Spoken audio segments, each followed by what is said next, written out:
बिस्मिल्लाहिमिनश्शैतानिर्रजीम बिस्मिल्लाहिर्रहमानिर्रहीम। अस्सलाम वालेकुम स्टूडेंट्स, मैं यूजीआई केमिस्ट्री डिपार्टमेंट से प्रोफेसर उस्मान सलीम, जो कि आज से हम केमिस्ट्री मेरे साथ आपकी क्लासेस चलेंगी।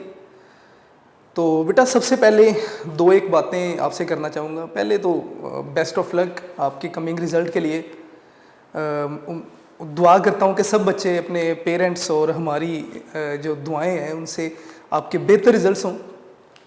दूसरे नंबर पे बेटे, कोरोना आपको पता है हर शोबे को घर में बिठा दिया है, तो इसी तरह स्टूडेंट्स भी घर पे हैं। लेकिन क्या करें, विदाउट स्टडीज़ एज वेस्ट होगी, टाइम वेस्ट होगा। तो एक छोटी सी काविश यूजीआई की तरफ से कि आप घर बैठें और ऑनलाइन लेक्चर सुनें, ठीक है, और इन लेक्चर्स को नोट करें। जो भी चीज़ें आपको यहाँ पे पढ़ाई जाएंगी आपने साथ साथ बेटे नोट करनी है। अगर आप नोट करेंगे तो आपके अपने नोट्स बनते जाएंगे और आपके लिए याद करना आसान हो जाएगा। कीवर्ड्स हाईलाइटेड होंगे, इंपॉर्टेंट एमसीक्यूज आपको मार्क करवाए जाएंगे और साथ साथ शॉर्ट क्वेश्चंस भी बताए जाएंगे, ठीक है। अगर आप सिर्फ लेक्चर सुनेंगे, नोट नहीं करेंगे, तो वो आपके लिए प्रॉब्लम बन जाएगी, क्योंकि बुक में कोई भी टॉपिक आपको एक स्कैटर्ड फॉर्म में मिलता है, लेकिन टीचर जब उसी टॉपिक को एक्सप्लेन करता है आपको, तो वो टॉपिक आपके लिए इतना इजी बन जाता है जैसे कि इसमें तो मुश्किल कुछ भी नहीं है। तो बेटे बात वही कि आपने जो जो आपको ख़ास तौर पे साइंसेस सब्जेक्ट्स में जो भी आपको पढ़ाया जाएगा, आपने बेटे साथ साथ नोट करना है, ठीक है। केमिस्ट्री की अगर बात की जाए तो मोस्टली हमारे स्टूडेंट्स का केमिस्ट्री में इंटरेस्ट डेवलप नहीं हो पाता। क्यों नहीं हो पाया? अक्सर बच्चे कहते हैं सर फिजिक्स हम पढ़ते हैं, उसमें हम वो चीज़ें डिस्कस कर रहे हैं जिन्हें हम अपनी डेली लाइफ में देख रहे हैं, आते जाते हम देख सकते हैं। केमिस्ट्री में हमने कभी नहीं देखा कि कैसे हाइड्रोजन ऑक्सीजन मिले और वाटर बन गया। हमने मतलब केमिस्ट्री में हम उन चीज़ों को पढ़ें जिन्हें हम फिजिकली, जिन्हें हम विजुलाइज नहीं कर सकते। तो बेटा आप केमिस्ट्री के बहुत सारे जो रिजल्ट्स हैं उन्हें आप विजुलाइज कर सकते हैं। आपकी लाइफ के हर जो है ना वो स्टेप में आपको केमिस्ट्री नजर आएगी। इवन कि आप घर जाके फ्रिज खोलें तो वहाँ पे जो भी चीज़ें हैं ओबियसली केमिकल रिएक्शंस के थ्रू बनी हैं। आप घर देखते हैं, मकान देखते हैं, सीमेंट जो है वो केमिकल एक कंपाउंड है, पेपर, ठीक है, मतलब हर चीज़, इंक, इवन इंक आप लिखते हैं, इंक से इंक भी केमिस्ट्री की ही एक जो है इन्वेंट है। तो बेटा इन शॉर्ट ये कि केमिस्ट्री का हमारे लाइफ की हर फील्ड में जो विदाउट केमिस्ट्री हम इनकम्प्लीट हैं। आसान है, आपने जो पढ़ाया जाएगा आपने उस पर फोकस करना है, ठीक है। अच्छा बेटा सबसे पहले तो हम पेपर पैटर्न डिस्कस करेंगे, उसके बाद फिर हम बुक की तरफ आएंगे। तो फर्स्ट ईयर का और सेकंड ईयर का दोनों आपका पेपर 85 मार्क्स का है, लेकिन अभी हम फिलहाल फर्स्ट ईयर के लिए डिस्कस कर रहे हैं। तो बेटा आपका जो पेपर होगा दैट विल कंटेन 85 मार्क्स। अब इन 85 मार्क्स की डिवीजन कैसे है ये जरा मेरे बेटे आपने गौर से सुनते जाना है। अच्छा जी, इनमें जो क्वेश्चन नंबर 1 होगा,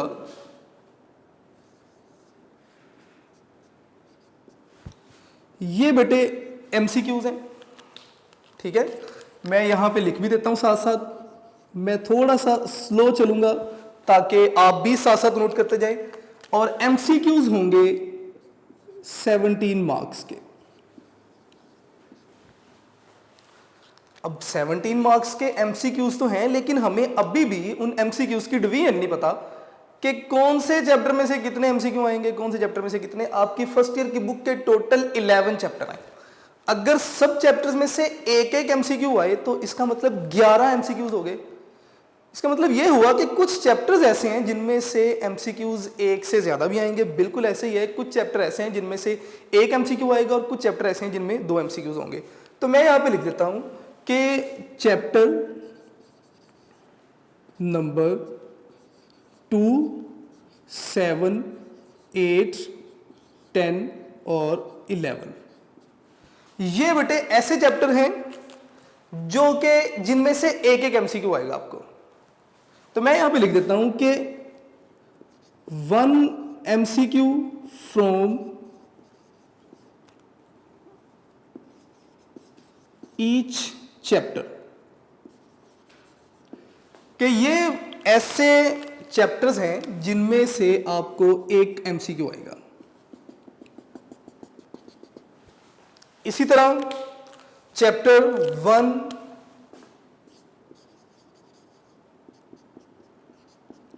chapter 3, chapter 4, 5, 6,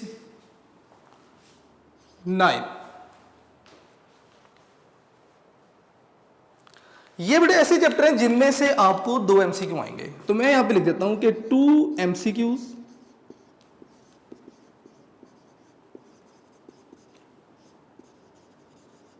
from each chapter. तो इसका मतलब यह हुआ कि ये जो चैप्टर हैं MCQ पॉइंट ऑफ व्यू से इन चैप्टर्स का वेट ज्यादा है।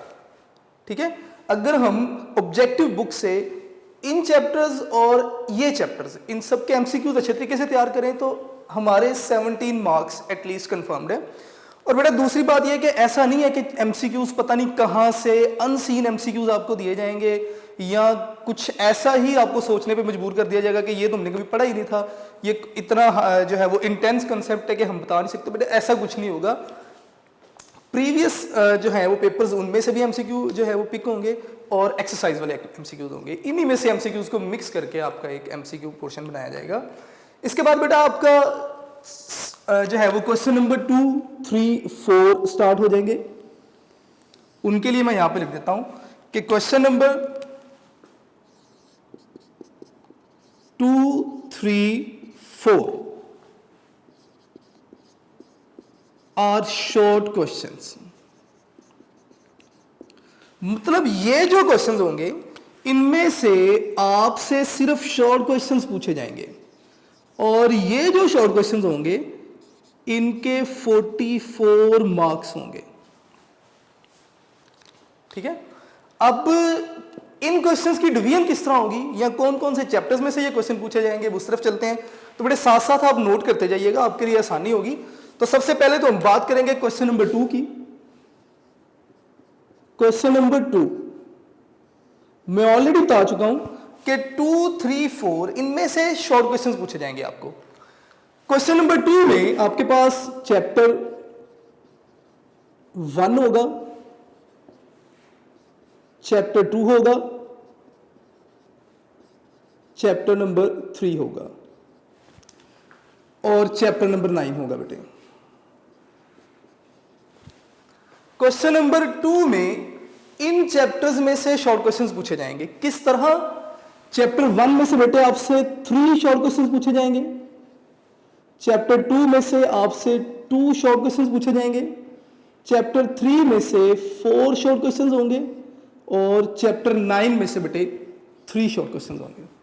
अगर आप इनका टोटल करें तो आप देखेंगे कि देयर आर 12 क्वेश्चंस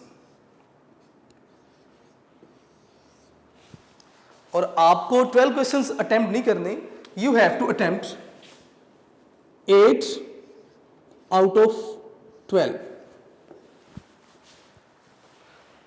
अगर 8 क्वेश्चन आप अटेम्प्ट करेंगे, ईच क्वेश्चन कैरी 2 मार्क्स, तो इट मींस के शॉर्ट क्वेश्चन नंबर 2 आपका 16 मार्क्स का क्वेश्चन होगा। इसी तरह बेटे क्वेश्चन नंबर 3 की तरफ आते हैं। क्वेश्चन नंबर 3 मैं ऑलरेडी बता चुका हूं कि ये भी शॉर्ट क्वेश्चन है। इसमें कौन कौन से चैप्टर होंगे? इसमें बेटे चैप्टर नंबर 4 होगा, चैप्टर नंबर 5 होगा, चैप्टर नंबर 8 होगा और चैप्टर नंबर 11 होगा। चैप्टर 4 में से 4 क्वेश्चंस पूछे जाएंगे, चैप्टर 5 में से भी 4 क्वेश्चन पूछे जाएंगे, चैप्टर 8 में से 2 क्वेश्चंस और चैप्टर 11 में से भी 2 क्वेश्चंस। अगर आप इनका टोटल करें तो इनका टोटल भी 12 है और इन 12 में से आपने 8 क्वेश्चन अटेम्प्ट करने हैं। तो मैं यहां पे लिख देता हूं कि 8 आउट ऑफ 12। तो इट मींस इसके भी 16 मार्क्स होंगे बेटे। ठीक है, इसी तरह क्वेश्चन नंबर 4 भी शॉर्ट क्वेश्चन है, तो इसको भी देख लेते हैं। क्वेश्चन नंबर 4 है बेटे, क्वेश्चन नंबर 4 भी शॉर्ट क्वेश्चन है, तो इसमें कौन कौन से चैप्टर होंगे देख लेते हैं जी। क्वेश्चन नंबर 4 में चैप्टर नंबर 7, चैप्टर नंबर 8 और बेटे चैप्टर नंबर इसमें 10 होगा।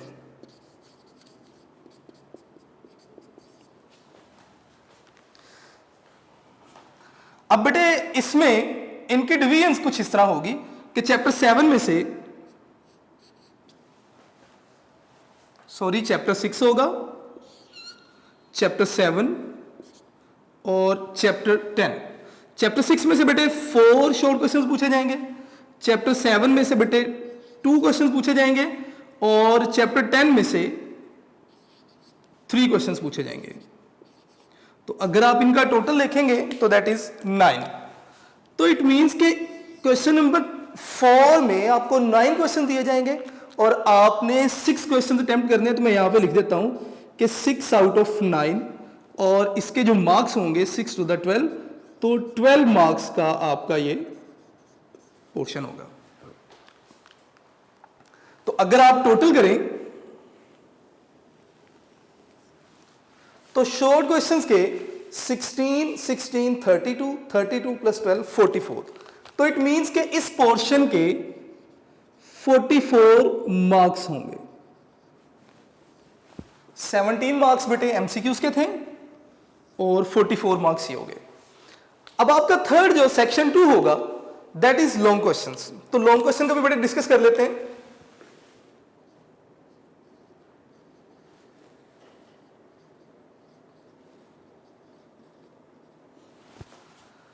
अब बेटे लॉन्ग क्वेश्चन में कुछ इस तरह होगा कि आपको 5 लॉन्ग क्वेश्चन दिए जाएंगे और आपने 3 लॉन्ग क्वेश्चन अटेम्प्ट करने होंगे। तो मैं यहां पे लिख देता हूं कि 3 आउट ऑफ 5। हर क्वेश्चन के 2 पार्ट होंगे और हर पार्ट के 4 मार्क्स होंगे। कभी भी ऐसा नहीं होगा कि एक पार्ट 5 मार्क्स है दूसरा 3 है, ऐसा नहीं। A part 4 marks, B part 4 marks, total 8 marks. तो इट मींस के 3 क्वेश्चन आप अटेम्प्ट करेंगे और each question will carry 8 marks और हर क्वेश्चन के 2 पार्ट हैं, हर पार्ट के 4 मार्क्स हैं। तो 4 मार्क्स के आपको 6 पार्ट जो है वो अटेम्प्ट करने बेसिकली यहां पे। अब बेटे इसको देखते हैं। Question number 5, 6, 7, 8, 9। सबसे पहले क्वेश्चन नंबर 5 को देखेंगे। क्वेश्चन नंबर 5 भी आपके पास जो है वो लॉन्ग क्वेश्चन है।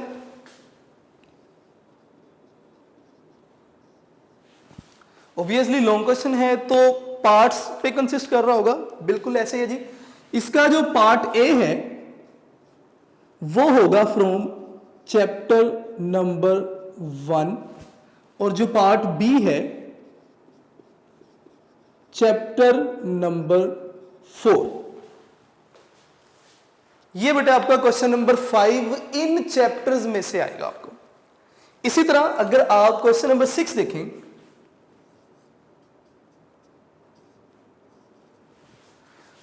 क्वेश्चन नंबर 6 बेटे इसका ए पार्ट होगा चैप्टर नंबर 3 और ये न्यूमेरिकल पार्ट होगा और इसका बी पार्ट होगा चैप्टर नंबर 5। ठीक है, साथ साथ बेटे नोट करते जाइएगा। इसके बाद क्वेश्चन नंबर 7 की तरफ आते हैं।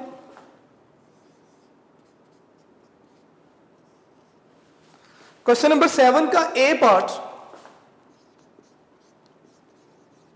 चैप्टर 6 से होगा और इसका जो बी पार्ट है वो चैप्टर 7 से होगा।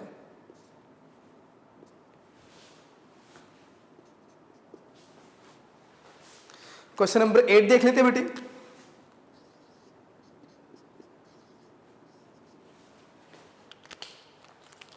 क्वेश्चन नंबर 8 का ए पार्ट चैप्टर 8 और ये भी न्यूमेरिकल होगा, और इसका बी पार्ट चैप्टर 11 से होगा बेटे।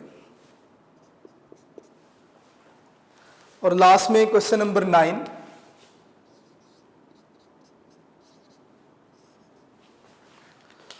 Question number 9 from chapter 9 and 10। तो इसका ए पार्ट मैं यहां पे लिख देता हूं कि चैप्टर नंबर 9, और इसका जो बी पार्ट है that is from chapter number 10। जी, तो बेटे ये लॉन्ग क्वेश्चन है, मैंने लिख दिया यहां पे कि क्वेश्चन नंबर 5 किन किन चैप्टर्स में से आएगा, क्वेश्चन नंबर 6 किन चैप्टर्स को मिला के बनेगा, क्वेश्चन नंबर 7 किन चैप्टर्स को मिला के बनेगा, क्वेश्चन नंबर 8 किन चैप्टर्स को मिला के बनेगा, 9 किन चैप्टर्स को मिला के बनेगा, और 10 किन चैप्टर्स को मिला के बनेगा। हर क्वेश्चन के 8 मार्क्स होंगे। आपने कितने अटेम्प्ट करने हैं? 3 क्वेश्चन अटेम्प्ट करने हैं। इट मींस के इस पोर्शन के जो आपको गिवन मार्क्स होंगे दैट विल बी 24 मार्क्स। अब बेटे इनको अटेम्प्ट करते हुए आपने एक दो बातों का ख्याल रखना है। आपने जिन 3 क्वेश्चंस को अटेम्प्ट करना है सिर्फ आप उन 3 क्वेश्चंस को टच करेंगे। ऐसा नहीं होगा कि ये 2 क्वेश्चंस आप कंप्लीटली सॉल्व करें, 7 में से आप एक पार्ट कर दें, 8 में से आप एक पार्ट करें और आप कहें जी मेरा एक क्वेश्चन बन गया, मैंने तो 2 पार्ट अटेम्प्ट कर दिए। ऐसा नहीं होगा, आपने 3 क्वेश्चंस को टच करना है। ठीक है, इस बात का आपने ख्याल रखना है। यहां पे एक छोटी सी बात के टोटल ये 5 क्वेश्चंस हैं। अगर पार्ट वाइज देखा जाए तो टोटल 10 पार्ट्स हैं। इसका मतलब कि टोटल 10 आपको लॉन्ग क्वेश्चन दिए जा रहे हैं, लेकिन चैप्टर तो 11 है। तो कौन सा वो चैप्टर है जिसमें से लॉन्ग क्वेश्चन नहीं आएगा? Chapter number 2। इसमें से बेटे आपको लॉन्ग क्वेश्चन नहीं पूछा जाएगा। चैप्टर 3 और 8 आपने देखना है कि ये वो चैप्टर्स हैं जिनमें से आपसे न्यूमेरिकल्स पूछे जाएंगे। तो इट मीन्स कि जब आप चैप्टर 3 और 8 को प्रिपेयर करेंगे तो आप इनके न्यूमेरिकल्स जरूर सॉल्व करेंगे ताकि हम न्यूमेरिकल्स के लिए भी कंप्लीटली प्रिपेयर हों। तो बेटा ये आपका टोटल पेपर पैटर्न था। मैंने कोशिश की कि आपके जो टोटल 85 मार्क्स हैं उनकी डिवीजन किस तरह है और कौन से चैप्टर में से कितने एमसीक्यूज आ रहे हैं, कौन से चैप्टर में से कितने शॉर्ट क्वेश्चंस आ रहे हैं, कौन से चैप्टर में से कितने लॉन्ग क्वेश्चन आ रहे हैं, मैं हर चीज़ आपके साथ जो है वो कंप्लीटली डिस्कस करूं। तो बेटे अगर हम किस ट्रैक पे चल रहे हैं, अगर हमें रास्ता पता हो तो हमारे लिए चलना भी आसान हो जाता है। मोस्टली हमें पता ही नहीं कि हमारा पेपर किस तरह आना है और हम बस तैयारी कर रहे हैं। तो जब हमें पेपर मिलता है तो हम तैयार कुछ करके गए हैं, आगे पैटर्न कुछ और है। ठीक है, तो हम ड्यूरिंग प्रिपरेशन इस पैटर्न को स्ट्रिक्टली फॉलो करेंगे। इसके बाद बेटा थोड़ी सी बात मैं करूंगा about your chemistry book. Book 1 में आपके टोटल 11 चैप्टर्स हैं। अब ये जो आपकी बुक 1 है मुश्किल भी है और नहीं भी। मुश्किल क्यों है? अगर स्टूडेंट कंसंट्रेट नहीं करेगा तो बेटा बहुत मुश्किल है। और आसान इस तरह है कि अगर आप डेली का काम डेली करेंगे, अपने नोट्स बनाएंगे, तो आपको केमिस्ट्री आसान लगना शुरू हो जाएगी और आपका इंटरेस्ट डेवलप होगा। जब इंटरेस्ट डेवलप होगा तो जिस भी इंजीनियरिंग फील्ड में आप निकल रहे हैं या मेडिकल फील्ड में आप निकल रहे हैं, केमिस्ट्री के बगैर तो पॉसिबल नहीं है। तो इसलिए आपको इसे अच्छे तरीके से करना पड़ेगा। जी, तो बेटा टोटल 11 चैप्टर आपकी बुक के। फर्स्ट चैप्टर कैलकुलेशंस पे डिपेंड करता है। ठीक है, उसमें कुछ डेफिनेशंस हैं, 1-2 लॉन्ग टॉपिक हैं, बाकी कैलकुलेशंस हैं।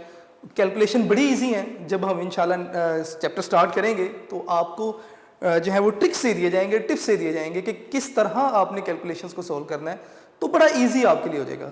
सेकंड चैप्टर बेटा प्रैक्टिकल बेस्ड चैप्टर है। ठीक है, इसमें से शॉर्ट क्वेश्चन ही पूछे जाएंगे, लेकिन हम आपको थोरो चैप्टर पढ़ाएंगे और साथ में शॉर्ट क्वेश्चंस के लिए भी प्रिपेयर करेंगे। Third chapter gases, important chapter है। इसमें से बहुत सारे टॉपिक ऐसे हैं जिन्हें शॉर्ट क्वेश्चन के लिए बड़े हॉट फेवरेट हैं। ठीक है, इसके अलावा इस चैप्टर में से न्यूमेरिकल पार्ट भी आएगा, तो इस चैप्टर को भी हम अच्छे तरीके से करेंगे। गैसेस के बारे में आप थोड़ा बहुत प्रॉपर्टीज़ पहले भी पढ़ चुके हैं। इसके अलावा आपको लॉज पढ़ाए जाएंगे, Boyle's law, Charles law, Avogadro's law, ये आप पहले भी पढ़ के आ चुके हैं। कुछ चीज़ें नहीं होंगी जो आपको सिखाई जाएंगी इस चैप्टर में। इसी तरह चैप्टर 4 आ जाएगा। चैप्टर 4 के 2 पार्ट्स हैं, सॉलिड और लिक्विड। सॉलिड पहले आप लिक्विड्स पढ़ेंगे, लिक्विड्स में कुछ चीज़ें आप पढ़ के आ चुके हैं, जैसे हाइड्रोजन बॉन्डिंग क्या है, ठीक है। इसके अलावा कुछ नए टॉपिक्स आपको यहाँ पे सिखाए जाएंगे, जिसमें डाइपोल डाइपोल आ जाता है, डाइपोल इंड्यूस डाइपोल, एलडीएफ आ जाएंगी। नाम सुन के आपने परेशान नहीं होना, टॉपिक्स बड़े ईजी हैं ये। इसी तरह चैप्टर 4 आ जाएगा सॉलिड्स। सॉलिड्स में बेटे आपको बताया जाएगा कि सॉलिड्स क्या हैं, इनकी टाइप्स क्या हैं। 2 तरह के सॉलिड्स आपको पता है, अमॉर्फस हैं, क्रिस्टलाइन है। हमारा जो सेंटर ऑफ स्टडी होगा दैट इज़ क्रिस्टलाइन सॉलिड, हम इसको पढ़ते जाएंगे, इसकी टाइप्स को डिस्कस करेंगे और आखिर में हम मेटल्स वाले पोर्शन पे आके मेटल्स की जो अरेंजमेंट है उसे डिस्कस करेंगे। चैप्टर ख़त्म, आसान है, मुश्किल नहीं है। चैप्टर 5 एटॉमिक स्ट्रक्चर है, ये आप काफ़ी हद तक 9th क्लास में पढ़ के आए हैं, जिसमें स्ट्रक्चर ऑफ एटम होगा, मॉडल होंगे एटम के, प्लांक्स क्वांटम थ्योरी होगी। इसके अलावा कुछ नए टॉपिक्स आपके लिए होंगे जो आपको यहाँ पे सिखाए जाएंगे, जिनमें क्वांटम नंबर्स आ जाएंगे, ठीक है। और इसके अलावा 1-2 टॉपिक्स और होंगे जो आपने पहले नहीं पढ़े, लेकिन सारा आसान है, ठीक है। इसी तरह चैप्टर 6 आ जाता है केमिकल बॉन्डिंग। इसमें बेटे आपको सिखाया जाएगा कि कोवलेंट बॉन्ड क्या है, आयनिक बॉन्ड क्या है, कोऑर्डिनेट कोवलेंट बॉन्ड क्या है, मेटेलिक बॉन्ड क्या है। इनके बारे में थोड़ा बहुत तो आप पहले पढ़ के आ चुके हैं, थोड़ी बहुत इन्फॉर्मेशन इसमें नहीं होगी। इसके बाद आपको कुछ बॉन्डिंग थ्योरीज के ऊपर फोकस करवाया जाएगा, जिसमें वेस्पर थ्योरी आ जाएगी, एमओटी आ जाएगी, वीबीटी आ जाएगी। चैप्टर 7 आ जाएगा। चैप्टर 7 थर्मोकेमिस्ट्री है, कंपैरेटिवली आसान चैप्टर है, छोटा चैप्टर है, ठीक है। चैप्टर 8 आ जाएगा केमिकल इक्विलिब्रियम, इसमें भी बहुत कुछ नया होगा, कुछ आप पहले पढ़ के आ चुके हैं। चैप्टर 9 सॉल्यूशंस पहले भी आपने पढ़ा हुआ है, थोड़ा बहुत अब नई चीज़ें इंट्रोड्यूस करवाई जाएंगी। इलेक्ट्रोकेमिस्ट्री आपके लिए नया चैप्टर होगा, ठीक है। और इसी तरह last chapter electrolysis, 11th chapter, इस तरह आपकी बुक कंप्लीट हो जाएगी। तो बेटा इजी है आपके लिए, आसान है, बस आपने फोकस करना है इस पर, ठीक है। तो अभी हम स्टार्ट करेंगे फर्स्ट चैप्टर और उसका इंट्रोडक्शन जो है वो साथ साथ देखते जाएंगे। जी, तो बेटा ये थोड़ा सा आपकी बुक का इंट्रोडक्शन था, ठीक है। इसके अलावा पेपर पैटर्न डिस्कस किया गया। अक्सर स्टूडेंट्स कहते हैं केमिस्ट्री मुश्किल है, मेरी बात दोबारा से वहीं पर है कि अगर आप डेली का काम बेटे डेली करेंगे तो चीज़ें बड़ी आसान हैं, ठीक है। अगर आप आज का काम कल पे छोड़ेंगे, कल आपको डबल काम करना है, आपका दिल नहीं करेगा, आप तीसरे दिन पे छोड़ेंगे, वो मिलते मिलते एक पहाड़ बन जाएगा आपके लिए, और उसे प्रिपेयर करना फिर आपके लिए मुश्किल हो जाएगा। फिर आप कहेंगे जी इस चैप्टर के बाद ही मैं, अब नया चैप्टर स्टार्ट हो गया, मैं वहाँ से स्टडी स्टार्ट करूँगा। तो हम इस तरह फिर हैबिचुअल हो जाते हैं। तो आपने कोशिश करनी है कि जो काम आपको डेली करवाया जाएगा आप उसे डेली करेंगे। जो आपको असाइनमेंट दी जाएगी, गो कि आप घर पे हैं, लेकिन जो भी आपको असाइनमेंट दी जाए आप घर पे उसे प्रिपेयर कीजिए, ठीक है। अगर आपको कुछ पूछना है, आपका कोई क्वेश्चन है, आप इदारे से कांटेक्ट करके पूछ भी सकते हैं। तो बस बेटा इंट्रोडक्शन में मेरा ख्याल यही बातें थी। तो इंशाल्लाह आपसे मुलाकात होगी बेटे कल। Thank you.